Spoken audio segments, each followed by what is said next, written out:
Russian Foreign Ministry spokeswoman Maria Zakharova said the newly revised U.S. national security strategy could support constructive cooperation between Moscow and Washington and help progress toward a Ukraine peace settlement.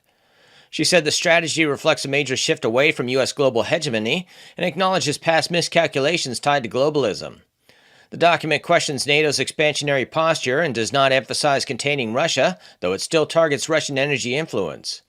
Zakharova warned implementation remains uncertain and criticized the strategy's conflict language toward China.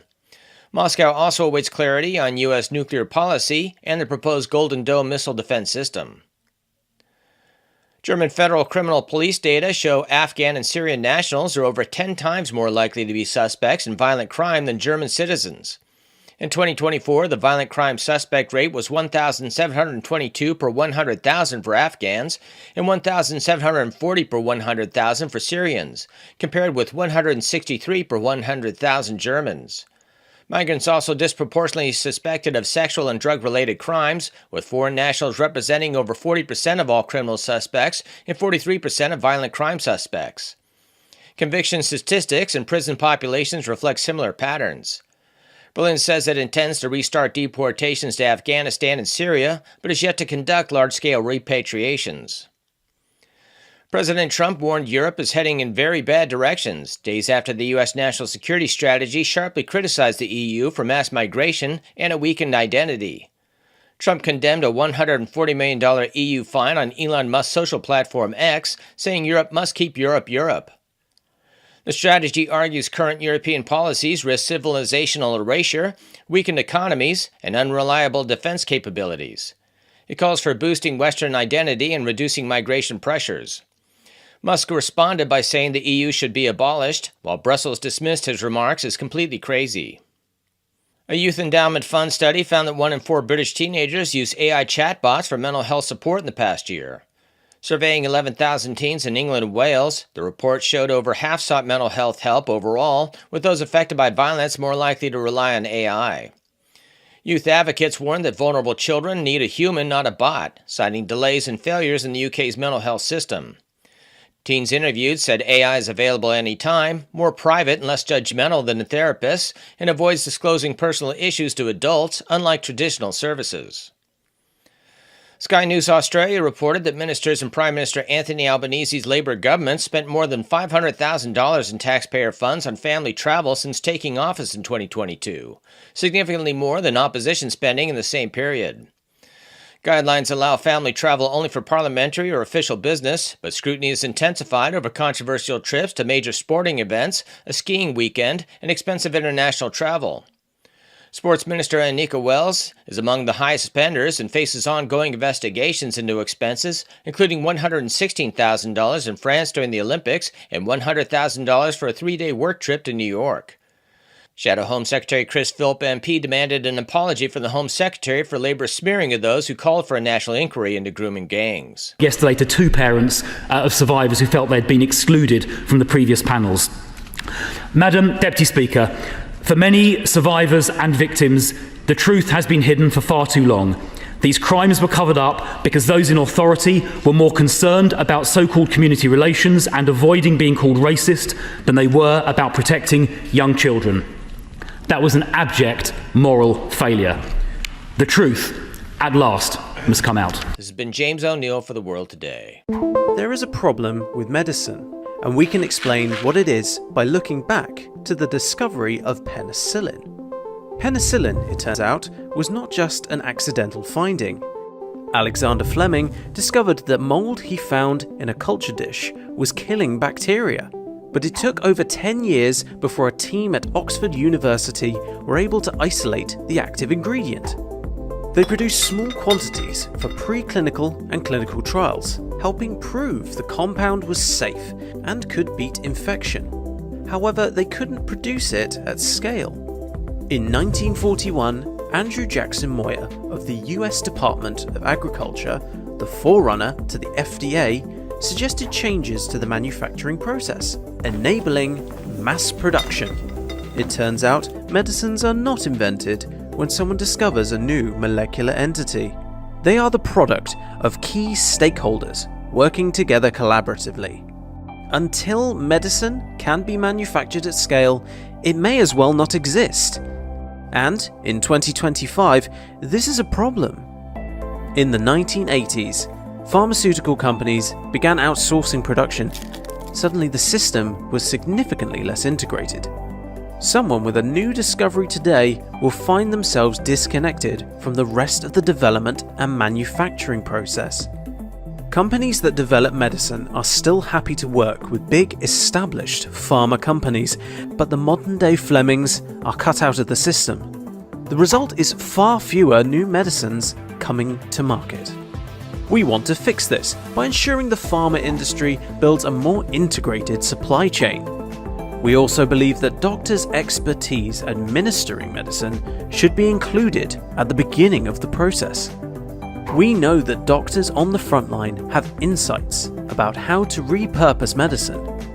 Doctors should be able to report their findings so that the necessary testing can be completed and they can share the results worldwide. Learn more here and help us take medicines back to the future. With your help, we can continue to fight for freedom, reach new audiences, and bring important information to the public free of charge. This is not possible without your generosity. Join our quest for the truth and our freedom and donate today, telling it as it is. This is today's News Talk, The World Today.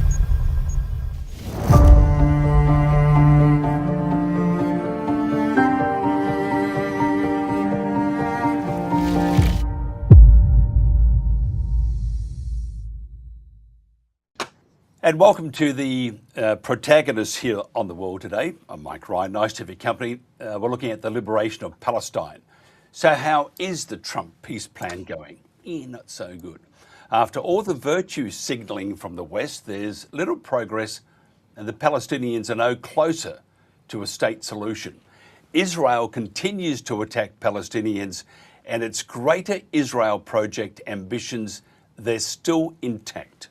Let's talk to our panel today on the latest developments in Gaza and the West Bank and what really is required for the liberation of Palestine.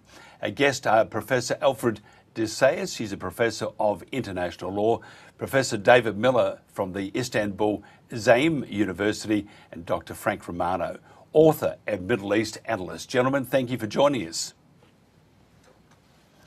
If you could just bring us up to speed, first of all, Frank, on the latest from Gaza and the efforts to rebuild this entirely wiped out piece of land. Well, the first stage has been completed, pretty much, where the hostages on both sides have been exchanged. But the ceasefire that is getting more and more, invisible, to the extent that there are still attacks engaged in by Israel, and there's some activity by Hamas as well. But what really is, I think, is good news, because I think we discussed this.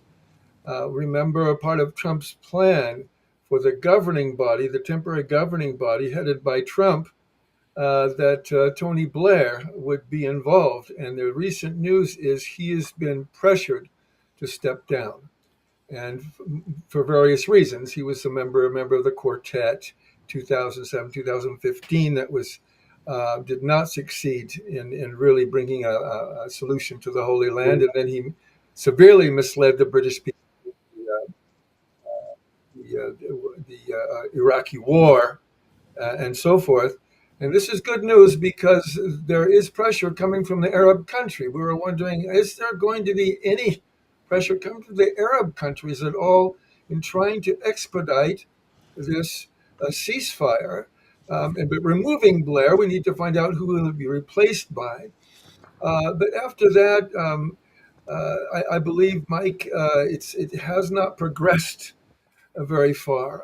But I definitely, we're going to get to what we believe what could we be is a solution, and just one of them. And before we get to Alfred and David, I'd like to hear their views as well about the progress or not so progress of the struggle in Gaza. is my feeling that the overall one overall solution to lead to a liberation of Palestine is a new order by youth converging the Palestinian struggle with the struggles in Cuba and Colombia and Brazil as well. And we members, as I'm a member of the Freedom Flotilla, were on these boats and we were intercepted, right? Recently, I was also a member of the Global Summit flotilla, and we brought, as you know, tons of food, water, and medicine, and we were intercepted. But many people from all over the world were converging on these boats, and we really were, many Palestinians, we were working with them as well, and we think that converging these struggles, Mike, would make it more powerful pressure that the Palestinians could exert, and organizing those Palestinians in the diaspora, those in Lebanon, and in some in Jordan, the United States, and in Europe, for a new order, a new conference now to kind of overcome the disastrous result of the Madrid conference. It was in 1990. Leading to later the Oslo Accords that we see failed. That maybe we need a new order, a new conference of youth to work together with the other countries, converge the struggles, and enhance the boycott movement to pressure Israel to finally withdraw. Economically, it would have to withdraw if it was that more powerful. And we see a huge shift in public opinion. It's not since the flotilla. It was going on and on thanks to the pressure of all you folks, your media, your interviews, your articles, and this might be helpful in pressuring inside the United States. And I'm French American, inside the United States, to finally pressure enough the government that is going to have to start thinking about limiting, if not stopping, the selling of weapons and enabling Israel to continue the genocide as well. And I'm French, the European government to do the same. That shift is very important. And Mike, I'm looking forward to hearing from what Alfred and David have to say about this too. Well, David, that's your cue, Professor David Miller. The stage is all yours. We have no sound there. So what we might do, David, if you... I'm sorry. That's right. We might just go to Professor Alfred Zayas, and we'll come back to David. Alfred, the stage is yours now. As I said in the last program, and as I've said in other interviews, Trump's plan is so fundamentally flawed. It is outside international law. We do have a viable roadmap to peace and to respect for international treaties, respect for the United Nations Charter, respect for 3 advisory opinions of the International Court of Justice. Why do we have a system of international justice if the United States, Great Britain, France, Germany make a mockery out of the very concrete, pragmatic recommendations and findings of the International Court of Justice? Israel and the United States are at open war against international law, against the United Nations Charter.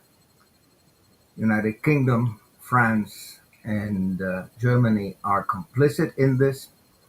The Geneva International Peace Research Institute, of which I'm a member, we submitted 2 legal briefs to the International Criminal Court under Article 15 of the Statute of Rome on the complicitness of the European Commission, in particular Kaja Kallas and Ursula von der Leyen. Complicity because all of these countries have enabled the genocide in Gaza, We have provided military, political, economic, diplomatic, propagandistic support to the genocidal state.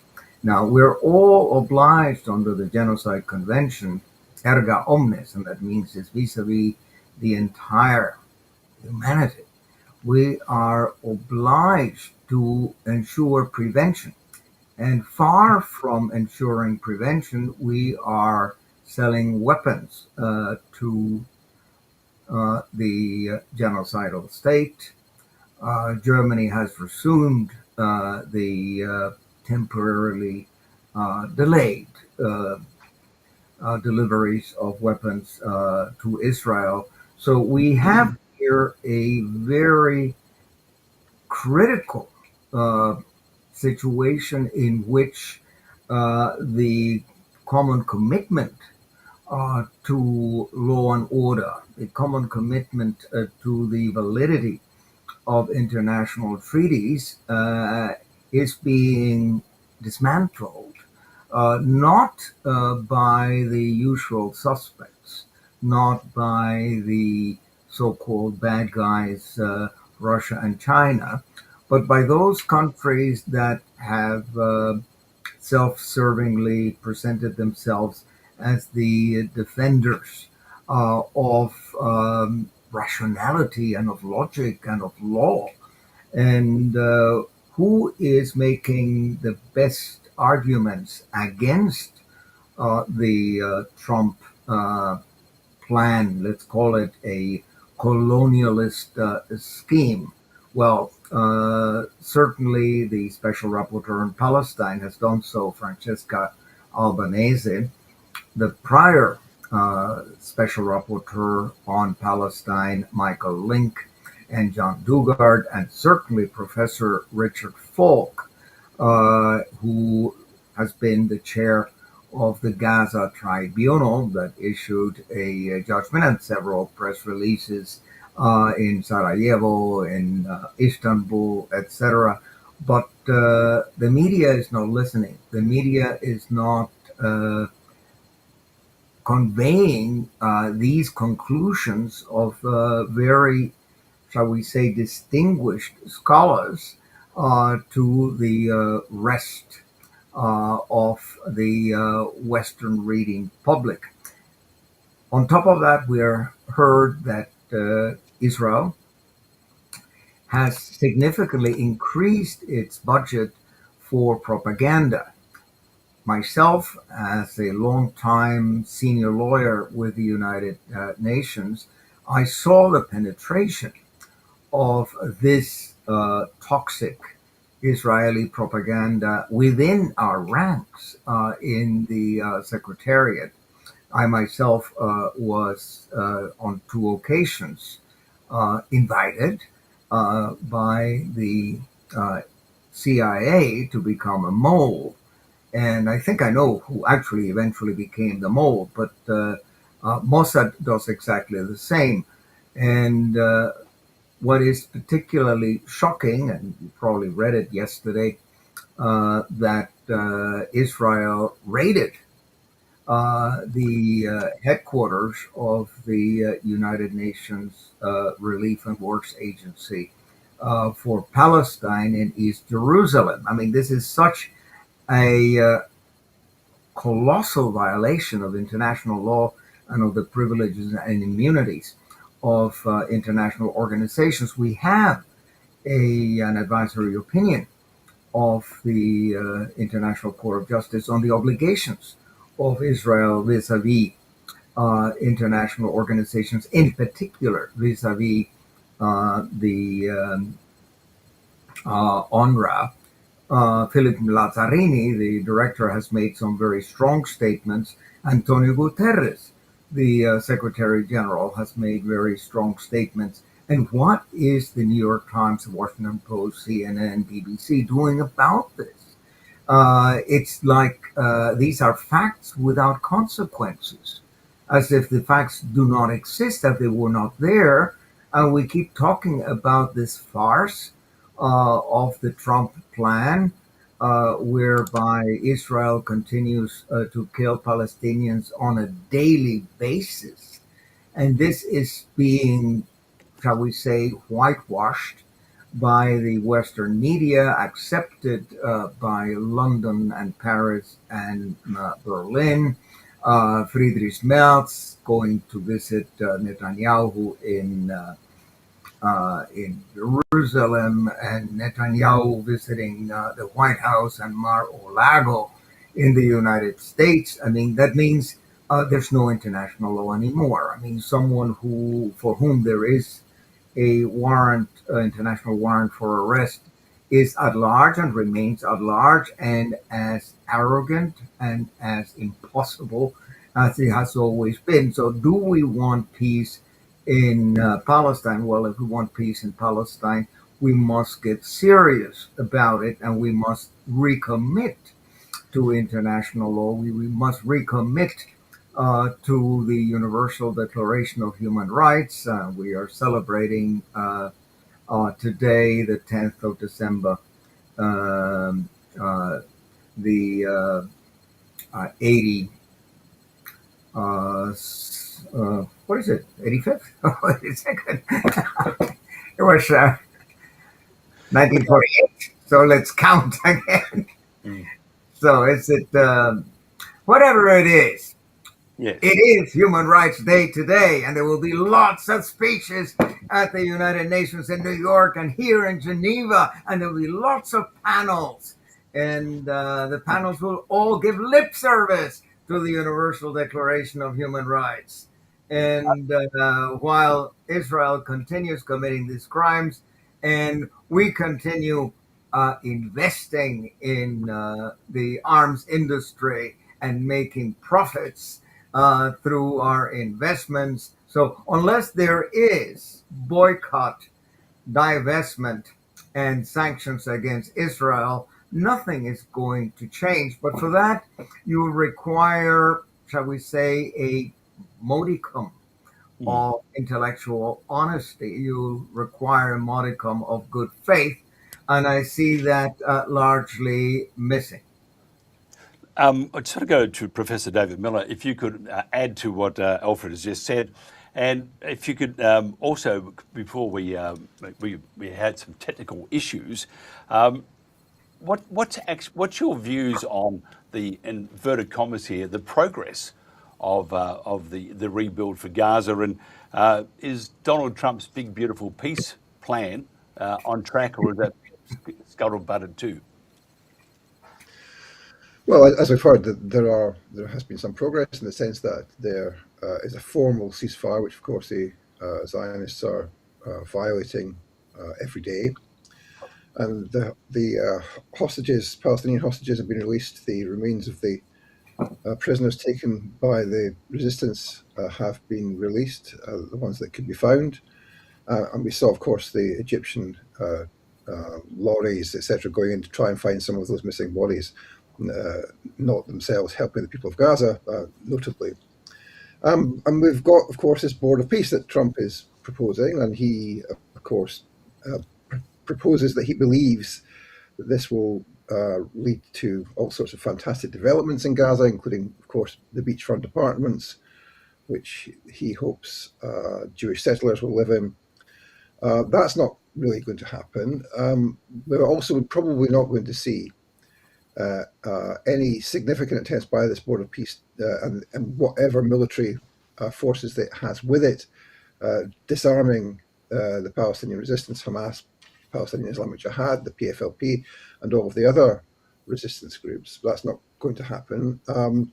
We are seeing the emergence of the sort of composition of this board of peace, as we've just heard.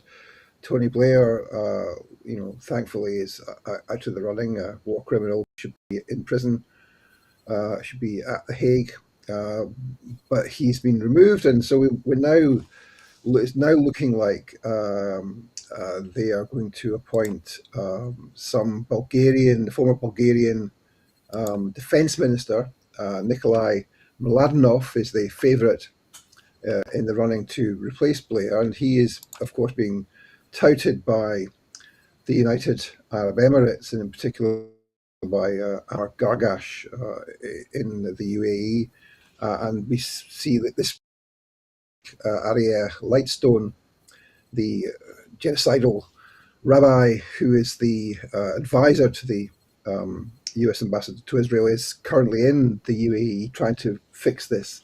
So effectively, Lightstone is running what will become the government of Gaza, although they will not call it that. The Mladenov will be called the coordinator as opposed to the ruler of Gaza. But that's what they're trying to set up, and of course they want to inflict a historic defeat on the Palestinian resistance as a result of this. And the danger, of course, is that if the so-called peacekeeping forces that go in there do engage the Palestinian resistance, that will be a significant escalation. Now, of course, we're in the situation where the so-called Israel Defense Forces have been defeated in Gaza. They've won significant victories. They've done significant damage to Hezbollah in Lebanon. They still are occupying little bits of Lebanon, which they took recently when they invaded. But of course, they were beaten back from the first line of villages in the south of Lebanon by Hezbollah. Although, of course, as we said, they've inflicted this significant blow against Hezbollah, and of course they've done very well as they would see it in Syria, where they now occupy extra bits of Syria and are running checkpoints in Syrian territory. I saw was it the other day when the ISIS government were celebrating what they called Liberation Day, and there's some footage online you can see of Giuliani's supporters driving in Syria, celebrating their retaking of Syrian sovereignty, slowing down while they went past an armed Israeli checkpoint. So that's the kind of sovereignty that they have there. The Israelis control more or less the whole of the south of Syria up to maybe 20 kilometers away from Damascus. But those victories which they have had have come also at the cost of being defeated by the Palestinian resistance in Gaza. They haven't been able to defeat Hamas or the other resistance factions, and that will be a continuing issue for them. Trump sort of pretends that he believes that that's all a done deal, it's all finished, but it's not finished. Now, the question for me really is, this deal is clearly an attempt to dissolve the Palestinian resistance, and it won't work. But the question is, how do you maintain a peace in the land of historic Palestine? And really, the clue is in the title of this debate, which is the Liberation of Palestine. The only way in which we can have the possibility of international law having any effect, or the United Nations or the Universal Declaration having any effect, is if the regime in Tel Aviv is removed.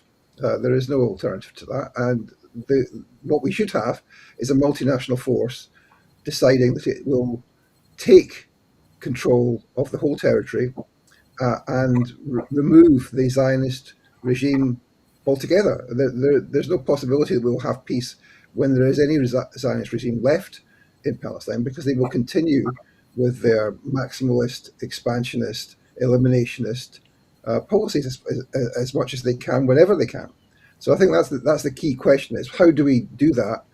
It would be great if it was a multinational force, perhaps led by some of the Arab nations, but there's no sign that they will do that.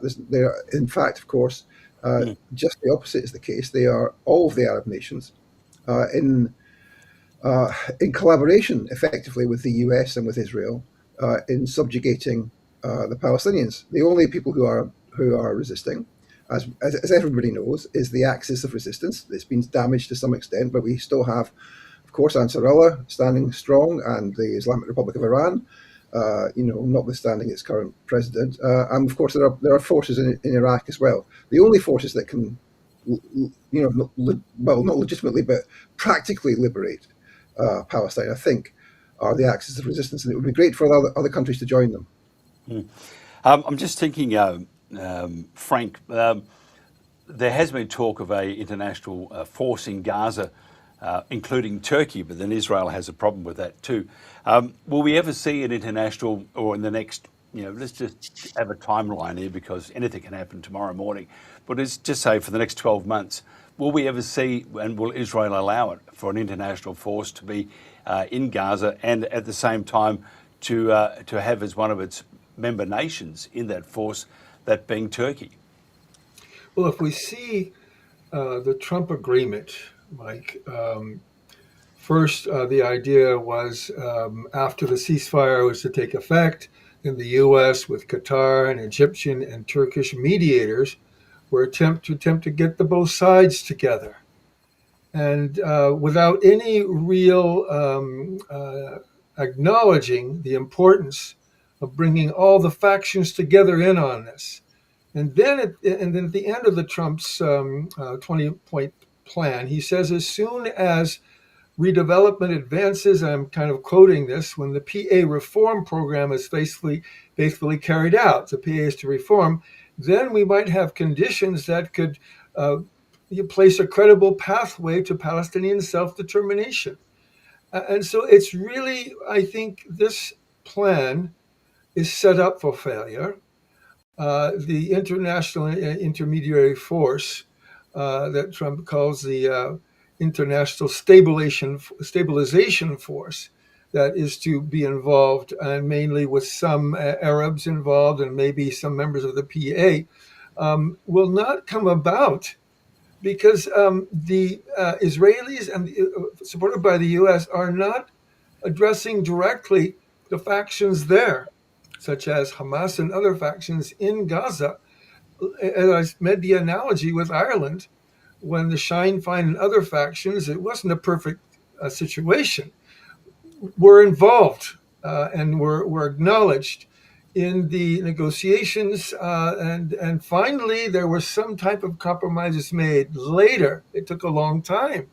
But by excluding factions there, that is, again, ingredients for failure. And what David said, really, that idea, I don't agree that it's realistic. It really is a solution to me.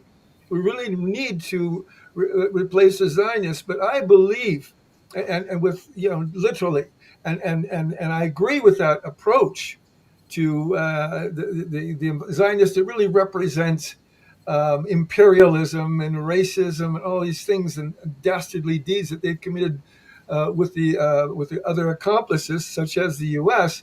But in reality, I don't think that's going to happen.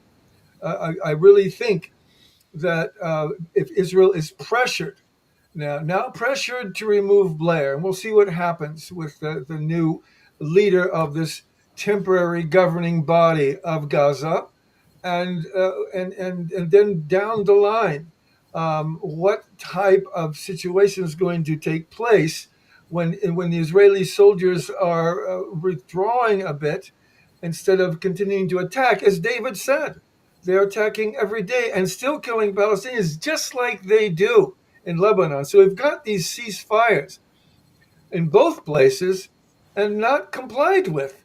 And so what does that mean? In other words, there is really a sabotage of these ceasefire efforts and a desire to get back to war, to trigger war, so that we go back to that overall plan that I believe Trump really has. And the overall plan, I believe, is, as we talked about before, to get to the value of what's in Gaza and what's in the West Bank. We talked about the gas, reserves off the coast of Gaza, the oil reserves in the West Bank amounting to $500 billion worth of reserves. But then, as David, as he alluded to, and less than alluded to, he specified, just look at who Mr. Trump sent to represent him during this delicate ceasefire situation, Mr. Kirshner, who is a real estate mogul. So this idea of this land, this Gazan land, that can maybe be transposed into the Riviera of the Middle East is not such an illusion that you might think in Mr. Trump's limited imagination and his limited ability of it to really understand what's happening on the ground. But we need drastic change, and I will refer the idea of continued pressure. I mean, the flotilla that we were all intercepted, right, and we were trying to bring in humanitarian aid. There has been an enhancement of humanitarian aid. It's not because of us. I think we're just one of the pressure groups that are trying to pressure to bring in food, water, medication. These starving, desperate people. I think we don't know what to do now. So we actually are planning more activities in the spring. If it's for more boats, a lot more than we sent before, hopefully, and with even more pressure. What else can we do? The Gaza by land was thwarted, so by boat maybe, and we're trying to do something, and hopefully it won't be necessary in spring. But the way things are going, just as depicted by David and Alfred, that it's not getting better, and something's going to have to happen. So I will continually to engage in direct action, and hopefully there'll be enough pressure that we can do what David, that idealistic but realistic. I mean, really, what should happen is to get the rascals out and bring in a new government. And many Israeli Jews, I think, would agree with that idea. Thank you. I just got to ask you, Alfred, do we, and I agree with what Frank's saying too, by the way, very much so, but do we need to throw away the Trump peace plan, and do we need to start again? As I said, the Trump peace plan is a farce. On the other hand, that's what we have right now. I'd like to see the Trump peace plan fundamentally modified to incorporate enforcement of the advisory opinions of the International Court of Justice, to incorporate enforcement of the orders of the International Court of Justice in the case South Africa against Israel.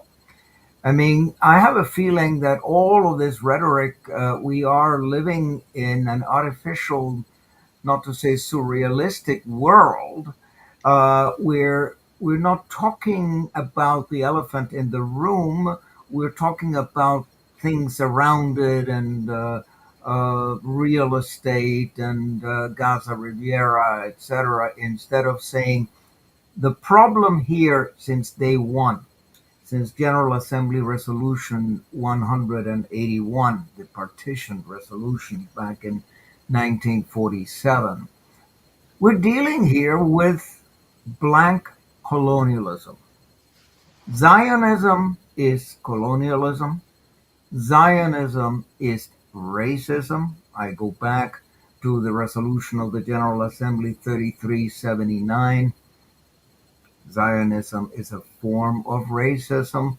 This resolution was adopted by a huge majority at the time, and it was only lifted 16 years later by Resolution 46/86 in 1991, when Israel was showing the olive branch, and it seemed like the Palestinian state was at hand. Now, what we need today is to return to rationality, to return to a commitment that law is law and that words have meaning, and not to do as, Netanyahu creates international law. He does not. The United States does not create international law. By violating international law, all you do is to demonstrate that the United Nations system lacks an enforcement mechanism, but it does not make what you're doing legal. And once again, I would like to see governments take this seriously. The only way to force Israel to abide by international law is to make Israel feel the consequences of not doing so. And that means a complete break in commercial relations, not purchase anything, not sell anything to the genocidal state, On top of that, you can have a break in diplomatic relations. On top of that, you can throw out the Israeli diplomats from the United Nations by denying them accreditation, which was done back in 1974 with regard to this apartheid South African diplomats at the General Assembly. General Assembly has Article 6 of the UN Charter that allows the General Assembly to adopt a resolution to expel a country that systematically violates the UN Charter, expel it from the United Nations. Even if the United States would block it in the Security Council, the very fact that you would have that kind of a resolution adopted does have meaning. And we're having very weak rhetoric in the light of the magnitude of the crimes committed by Netanyahu. Netanyahu is not a person with whom you can talk. Netanyahu is an ideologue. Netanyahu is a fanatical, rabid Zionist, and that is an anachronism in the 21st century. As a matter of fact, it was already an anachronism in the 20th century. So unless you have regime change in Israel, you're not going to have peace. And I would like to see the great Jewish minds to whom I count Noam Chomsky and Ilan Pappé and Jakub. Just heard him in a debate yesterday's professor in Montreal. The last name escapes me. And obviously Norman Finkelstein and Jeffrey Sachs, etc., Richard Falk. I mean, all of these Jewish intellectuals have made it very clear that they reject Zionism. They consider Zionism to be a totally anachronistic concept because in its very essence, Zionism is racist. Zionism is exclusionary. It just does not fit in the world of the United Nations and in the world of equal nations. It is totally incompatible with the Universal Declaration of Human Rights that we celebrate today. So, as I say, what is the elephant in the room? It's Zionism. And we must call Zionism by its name, which is racism, which is exclusion, which is genocide. David, I just want to ask you, I think it's Nikolai Mladenov, he's a Bulgarian diplomat.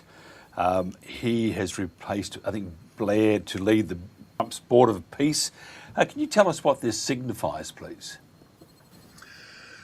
Well, I mean, the key to this is the meeting that's taking place this week in the UAE. Now, the UAE, the United Arab Emirates, is a very important player in all of this. They've been an important player in the Abraham Accords. Lightstone, the rabbi who's there on behalf of the US to negotiate this Board of Peace, of course, is there to work out with the UAE what the status of the Board of Peace will be. And the UAE is effectively a vassal of the Zionists. It's not the plaything of the US. It's in fact has been engaged for many years now in lobbying in the US and indeed in the UK and in helping to push policies, including domestic policies as well as foreign policies, in the direction that the Zionists want. So it's an agent of the Israelis. So that, I think, is what we are seeing, that this attempt to seal the whole deal in the interests of the Zionists. And of course, there's all sorts of theatre which goes on where it looks like, from the mainstream media, it looks like Trump is trying to pressure Netanyahu to do X or Y. And And that's all theatre. It's all nonsense. That Trump is very, very close to Netanyahu, as is indeed Lightstone, who's in the UAE just now. But I think what we're seeing, and I think this is the problem, is that we are not moving back towards the idea of nations being sovereign and democratic and there being an international system and under international law and the United Nations Declaration of Human Rights. That is finished, as far as I can see. We're actually moving in the opposite direction of that. So away from having, yes, of course, the US veto and the veto of the Russians and the UK, etc., towards the naked use of Zionist power, not just in Gaza, not just in occupied Palestine, not just in West Asia, but actually beyond West Asia. We see Zionist involvement with the UAE in Sudan, in Somaliland, in Ethiopia, in the Horn of Africa, and indeed in other parts of Africa too.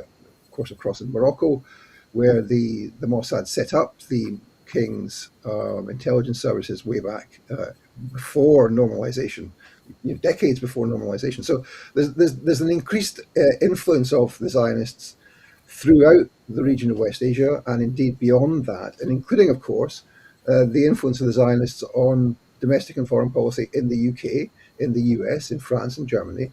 And everybody knows this. Everybody knows that it's not the Russians or the Chinese or the Iranians who are able to influence American policies. It's the Zionists. And the way that they do that is not just through the so-called Israel lobby, which of course is the use of money and lobbying organizations to try and influence policy, which of course they do engage in, much more effective than any other national lobby. But it's also that they're able to exert power there because they have key people in positions all through the administration. So when we mentioned this guy Lightstone, he is a Zionist. He's an Israel First Zionist, and he is in there as an advisor to the US ambassador to Israel. There are Zionists throughout the Trump administration, and indeed throughout the CIA, the Department of Defense, the State Department, even Treasury Department, who are involved in running the sanctions regimes, for example, against Iran.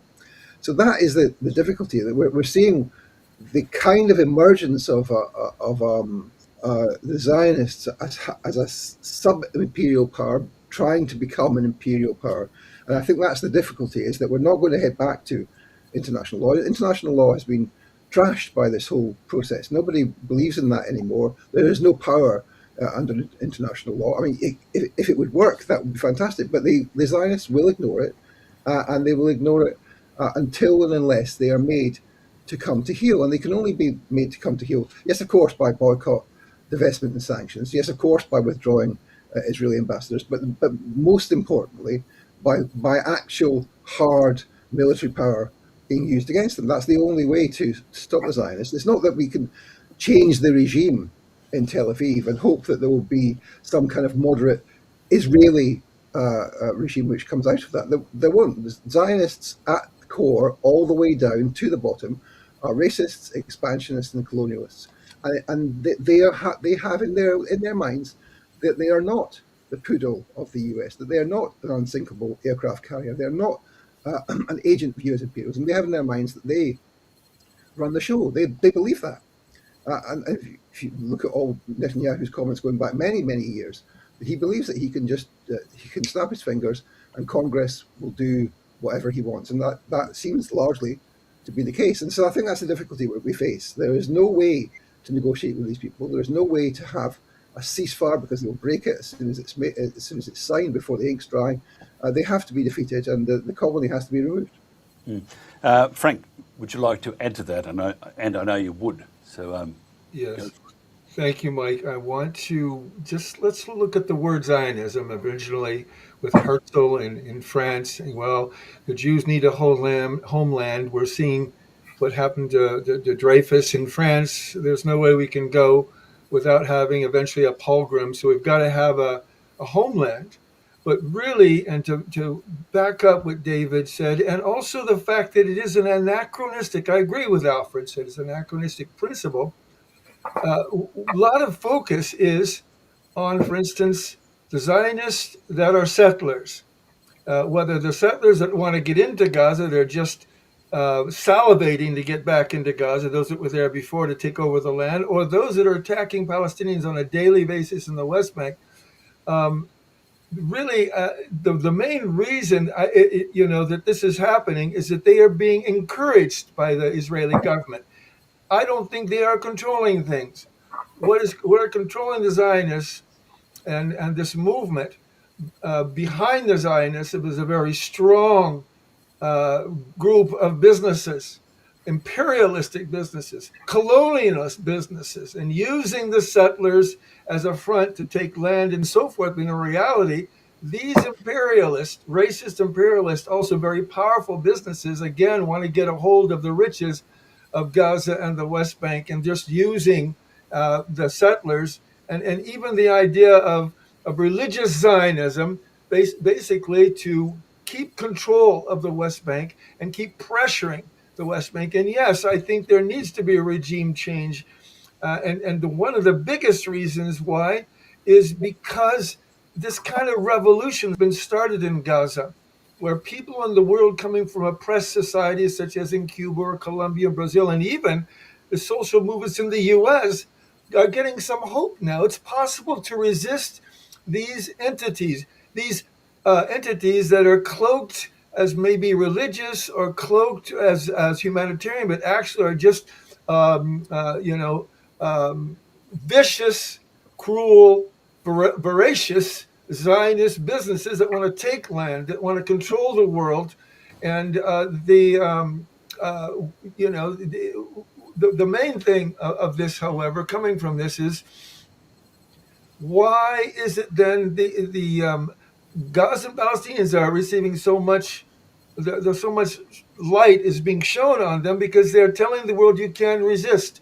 And the United States and Israel is so sensitive to this, Mike and Alfred and David. They see a growing revolution that's affecting the entire world now, and they see basically their revenue diminishing. That's what's guiding this whole thing. It's really imperialism, and it's the money behind it. And forget all the ideology, it's the money.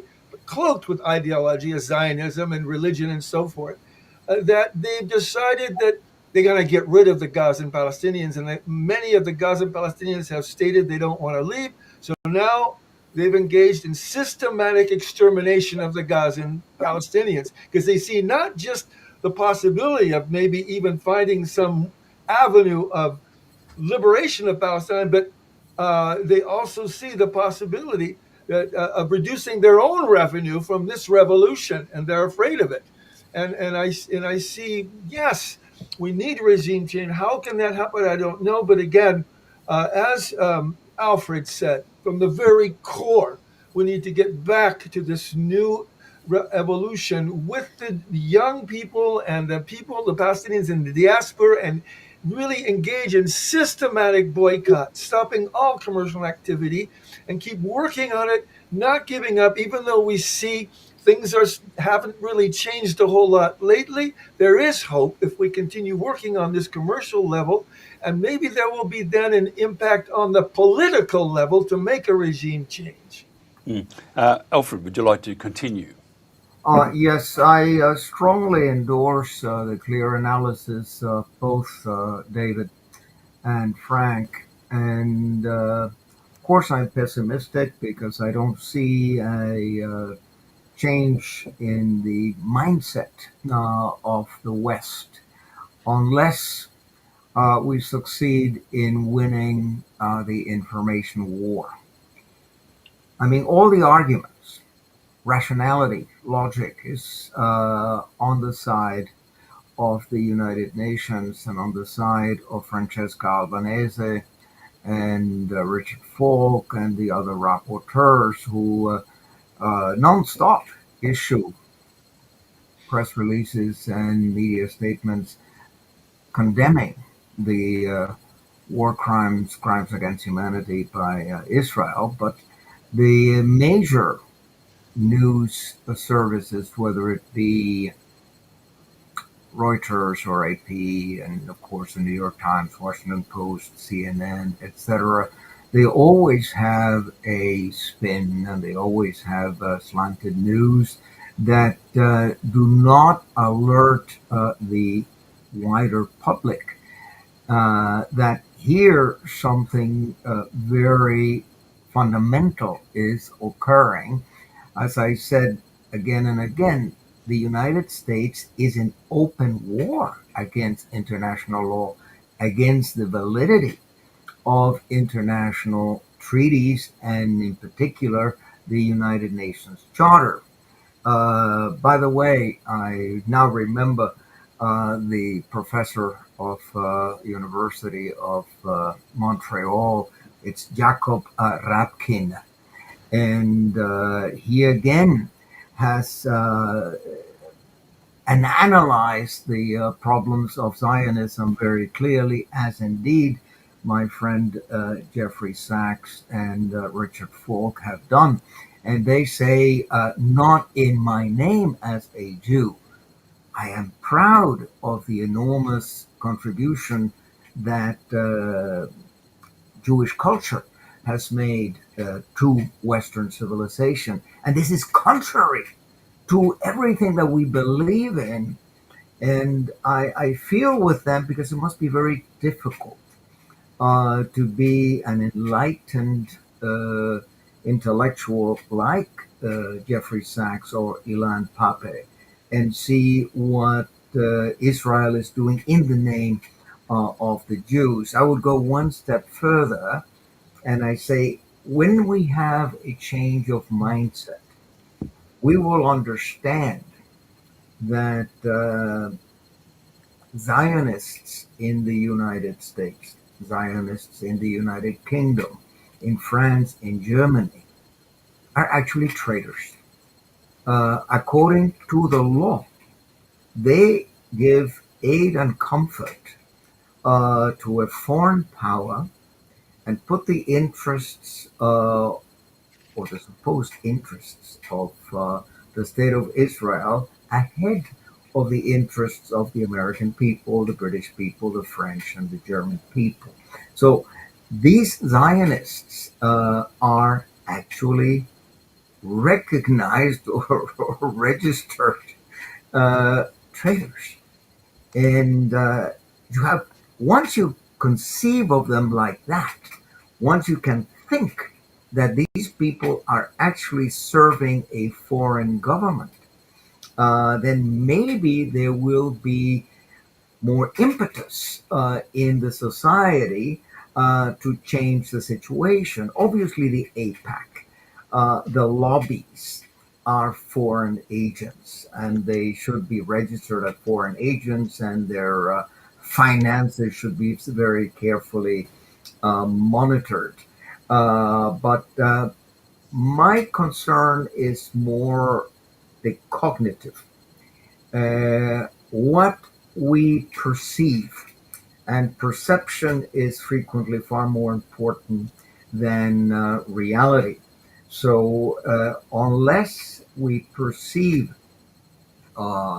Netanyahu as not only a war criminal, but a genocidal monster, until we arrive there, we're not going to be able to change this. And once again, I agree with Frank and the necessity to speak to young people, to get young people enthusiastic about the goal of making a better world.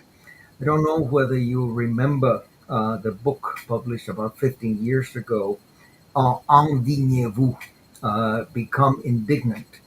That is a little book published by a French resistance fighter, Jewish, Hessel, Stefan Hessel. I had the honor of meeting and chatting with Stefan Hessel on more than one occasion. And I must say, indignez-vous. I mean, the youth must simply own this. They must realize that it's their future, the future of their children, the future of their grandchildren. So they better fix it now. Yeah, we actually, I have to say, these conversations are amazing because we look for the answers and have more questions. Just as we wrap it up, David, what needs to be done? What needs to be done now? Well, I think we need to act very quickly. I mean, I hear what the other panelists are saying about the worldwide pressure and young people and revolutionary thoughts, and of course, all that must be encouraged. I would say that we need to encourage a global resistance consciousness in order that the world, the forces of the world, meaning not just the governments, but the people of the world, can actually make effective differences to what's happening in Palestine. But I think that we also need to think about this in terms of the grab for power which the Zionists are making throughout West Asia and indeed in Africa and other places, and also in Western countries. And so it's not just a question of stopping trade or stopping the supply of weapons or oil or whatever else to the Zionist colony. It's also, I think, a question of starting to remove the infrastructure which supports the genocide, and that, by which I mean the Zionist movement throughout the world. There are Zionist organizations in more than 100 nations. There are formal Zionist organizations in over 40. And so there are Zionist movements which are very powerful in UK politics and US politics. And they need to be targeted. These organizations need to be dismantled. They have charitable status in the UK and indeed in Canada. They have 501c3 status in the US. Canada has made some significant moves. It has demanded that the Jewish National Fund, one of the core Zionist bodies, is dismantled in Canada. It no longer has charitable status because, of course, it's involved in land theft, ethnic cleansing. So we should be replicating that across the world. All Zionist organizations should be looking over their shoulders. They should be denied charitable status. They're engaged, all of them, in supporting the genocide. And that's the beginning, I think, of thinking about how we do this. It's not just a question of what's happening in Palestine. It's a question of how the Zionists are able to exert power and support the genocide from London, from Washington, from Sydney, and indeed from all the other places where they are organised. Frank, where to from here? What needs to be done now? I think that's excellent, David, that going to the core of the Zionist infrastructure, it's like when they say you're targeting your opponent, you don't go to the tail or you don't go to the stomach, you go to the head. And you know, that makes sense. I've been advocating, focusing on, the boycott movement, and of course with Alfred as well, is really focusing on new youth and encouraging them to resist and becoming informed and make it a global movement. That makes a lot of sense. And if we can, but what I'd like to advocate, David, Alfred, and Mike, I'd like to bring all these forces together. Because what I've done when I was a litigator, I was an international litigator, of course, I'm one of the lawyers for the Palestinian people for the ICC, is when you engage the enemy, you surround that enemy with all the forces you can. And as I was a litigator, even if the judge didn't like me, I surrounded the case to the extent the judge was going to have to give me victory, or I convinced the judge I'm going to reverse the judge. Well, all these possibilities, David's suggestion, of course, going to the heart of the infrastructure and disband, and finding a way to collapse this infrastructure within the countries, their charitable status and so forth, and then focus on the youth, and then focus a lot on the boy. I think we need to do all these elements to fight this extremely powerful enemy that I think has taken over this world. And finally, Alfred? BDS, boycott, divest, and sanction. That should be the policy of all human rights organizations. I have written to my alma mater, Harvard University, to demand that they divest. But there's so many universities, so many foundations that invest in Israeli funds, etc. It's a question of isolating Israel, but also isolating the United States. I would like to see Latin America, Africa, and Asia immediately stop purchasing American weapons, stop purchasing American planes.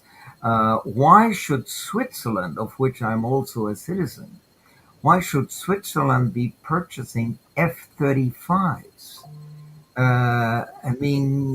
The profits that the military industrial complex makes in the United States by selling these weapons worldwide. What if there is a consortium of states that says American weapons are good, but Chinese weapons are just as good, or Russian weapons are just as good, and we will purchase elsewhere. But since you, United States, and you, Israel, are engaged in genocide, we won't do business with you. If we make the military industrial complex feel this, I think there will be policy changes. But all the rhetoric we will hear today on Human Rights Day is not going to change anything until the pocketbooks of Americans and of Israelis are hit and are hit badly. Mm. I have to thank you all. As I said before, we look for answers and have more questions than answers, but I think that's part of evolution too. Our panel today has been just brilliant. Professor Alfred Zayas, Professor of International Law, Professor David Miller from the Istanbul Zaim University, Dr. Frank Romano, author and Middle East analyst and all-round good guy. Thank you very much, gentlemen. This is The World Today, and this has been The Protagonist.